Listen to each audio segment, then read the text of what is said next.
So, if you wanted to prove you were alive, how would you do it? Would you use your phone? Would you take a quick selfie? Would you record a quick clip sitting in a coffee shop?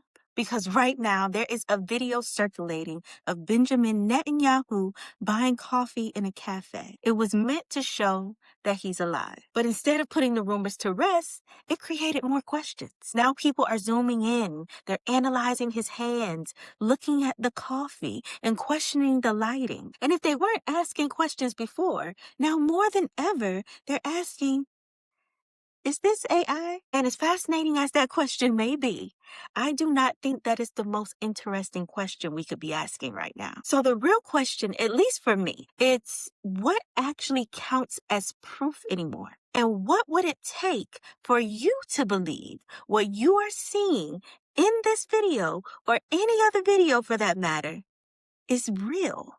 That it's the truth. Because let me set the context here. For a long time, visual evidence carried weight. If you saw something on video, there was an assumption. It wasn't always perfect, but it was a strong possibility that it reflected reality. That's precisely why surveillance footage is used in court, body cameras are relied on in policing, and why video recordings shape public opinion. But that assumption is now breaking down. And why is it breaking down? Because today we are living in a world where real videos exist, edited videos exist, and AI-generated videos exist, all at the same time. And increasingly, they are all indistinguishable to the average person, meaning that most people don't know any of this stuff can be fake. So when a video like this coffee shop clip appears, even if it's real, even if it was actually filmed, people do not receive it as proof. So let's just talk about this video for a second,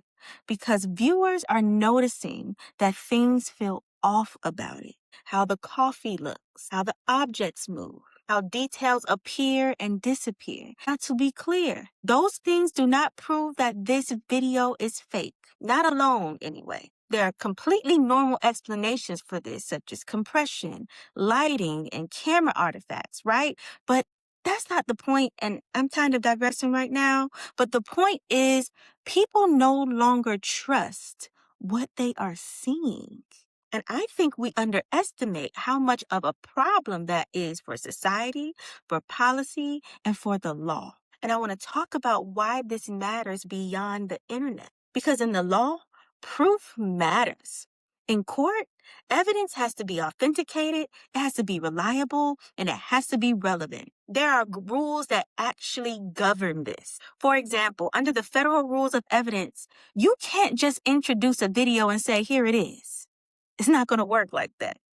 You have to show where it came from. You have to show that it hasn't been altered. You have to show that it accurately represents what it claims to show. But what happens when the very nature of video footage changes? When AI can generate realistic footage, when edits can become undetectable, and when authenticity becomes harder to prove. Now, the legal system has to find a way to adapt, and we're not adapting at the speed of technology. And we're already seeing early versions of these problems. Courts are now having to question digital evidence in a way that they never had to do before. Concerns about deepfakes are permeating our elections. And policymakers are debating how to regulate synthetic media. Because if video can no longer be trusted, then one of our most powerful forms of evidence becomes unstable. And this brings us back to the original issue, because if the goal of that coffee shop video with Netanyahu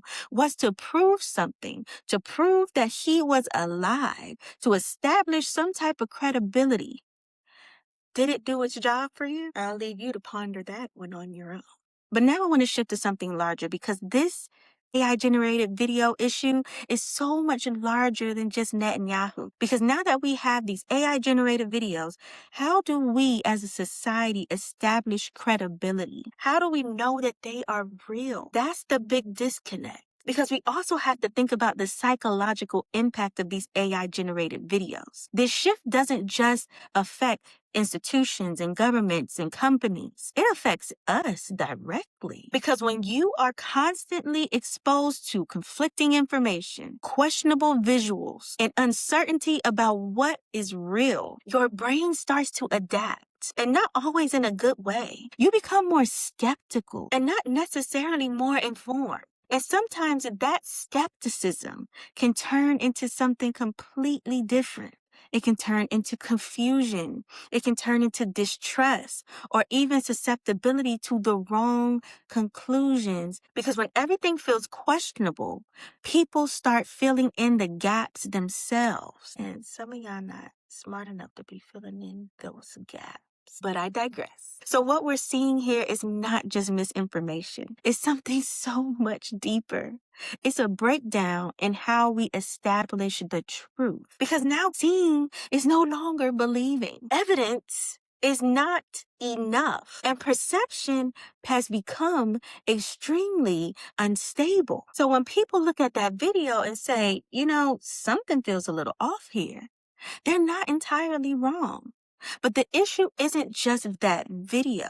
It's the environment we're now operating in. Because I want to be clear, the goal is not to believe everything, but it's also not to doubt everything either. The goal is to learn how to discern, to understand what you're looking at, how it could have been created, and what evidence actually supports it. Because in a world where proof is becoming harder to define, your ability to think clearly becomes your greatest protection. So let me ask you a question. Are these Netanyahu videos believable to you? And if not, what would it take for you to be convinced that they are real? Well, guys, that's the end of this video. If you've enjoyed this content, please make sure you share, like, and subscribe to the channel for more. And if you want a practical way to actually evaluate what you're seeing online, I put together a guide called the AI Reality Check. You can find it on my website, attorneydanielle.ai, and it's also linked in the description below. So if you want more breakdowns like this, where we go beyond the headline and actually understand what technology is doing to how we think, leave a comment saying, tell me more. Also, make sure you listen to my podcast, The Miseducation of Technology, and also follow me on Instagram. All of the links discussed can be found in the description below. And as always, guys, technology may have been miseducated, but you do not have to be. I'll see you next time in the next video. Bye.